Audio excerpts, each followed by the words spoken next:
caso Araceli Cabreira Sanches. Há quase 51 anos de um caso não solucionado que revoltou o Brasil e deu origem ao Dia de Combate ao Abuso de Crianças e Adolescentes. Araceli nasceu em São Paulo no dia 2 de julho de 1964. Seu pai, Gabriel Sanches Crespo, era um eletricista e sua mãe vinha da Bolívia e chamava-se Lola. Araceli também tinha um irmão, chamado Carlinhos, alguns anos mais velho. Anos mais tarde, a família se mudou para Vitória, no Espírito Santo, precisamente no bairro de Fátima, na Serra, não sabendo eles que 6 meses depois aconteceria o pior. Araceli estudava no Colégio São Pedro, localizado na Barra do Suá, em Vitória. Em uma sexta-feira, dia 18 de maio, como de costume, Araceli saiu cedo para ir para a escola, para pegar um ônibus.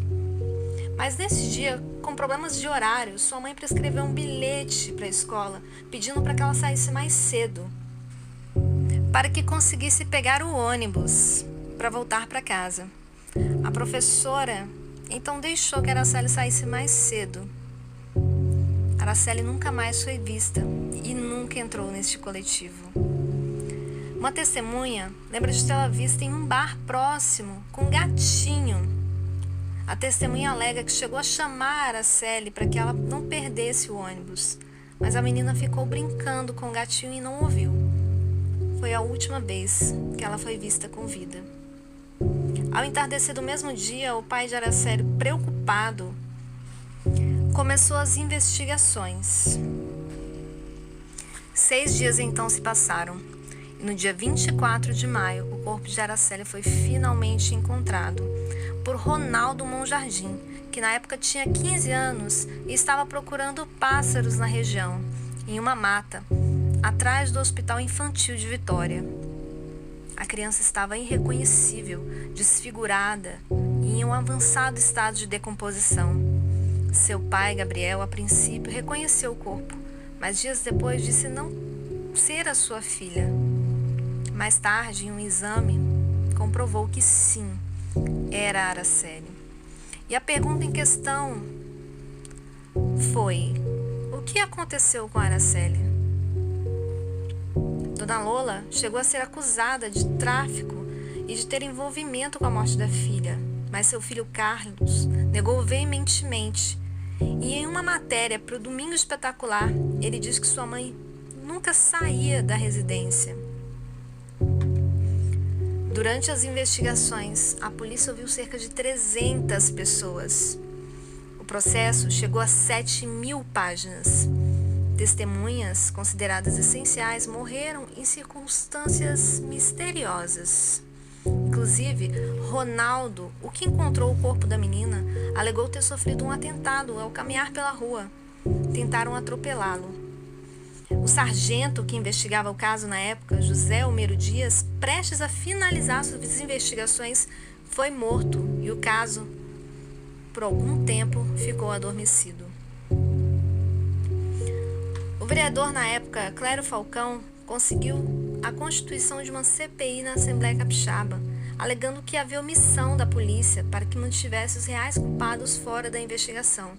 O caso obteve repercussão nacional. Uma testemunha que na época era amante de Paulo Elau, que era uma das famílias tradicionais da cidade, foi de grande importância. Segundo a mesma, Araceli esperava o ônibus, quando Paulo, em um Ford Mustang branco, pediu a Marilei, sua amante, para dizer à menina que tio Paulinho estava esperando para levá-la para casa. Foi comprovado que a menina foi mantida em cárcere privado por 2 dias no porão, no terraço do bar franciscano que pertencia à família Michelini. Tudo com conhecimento de Dante Michelini, pai de um dos acusados. Os rapazes, com efeitos de substâncias, teriam feito atrocidades com a menina. Por fim, ainda mantiveram o corpo em refrigeração e jogaram-lhe ácido corrosivo para que dificultasse nas investigações. Em seguida, jogaram seus restos atrás do hospital infantil. Os suspeitos eram de duas famílias influentes do Espírito Santo. Eram eles Dante de Barros Michelini, Dante de Brito Michelini e Paulo Constantin Elau. Os acusados se recusaram a falar sobre o assunto com a imprensa e até hoje se mantêm calados. Em 1980, o juiz responsável, Hilton Cille, definiu a seguinte sentença: Paulo e Dantinho deveriam cumprir 18 anos de prisão e pagamento de uma multa de 18 mil cruzeiros. Dante Michelini, o pai, foi condenado a 5 anos de reclusão. Na ocasião, todos os fatos haviam sido provados, segundo o próprio juiz. Mas, no ano de 1991, 18 anos mais tarde, os acusados recorreram e o caso foi reaberto. O processo passou para o juiz Paulo Copolillo. Por fim, os acusados foram absolvidos. Acreditem, por falta de provas, assim deferiu o juiz. Em 1993, o caso prescreveu sem que ninguém fosse punido. Depois da morte de Araceli, seus pais se separaram. Ambos se casaram novamente com outros parceiros. Gabriel, o pai, morreu em 2001. Seu irmão Carlos mora até hoje no Canadá com sua família e lembra sempre de sua irmã com muita dor, assim como pudemos ver em uma matéria no Domingo Espetacular.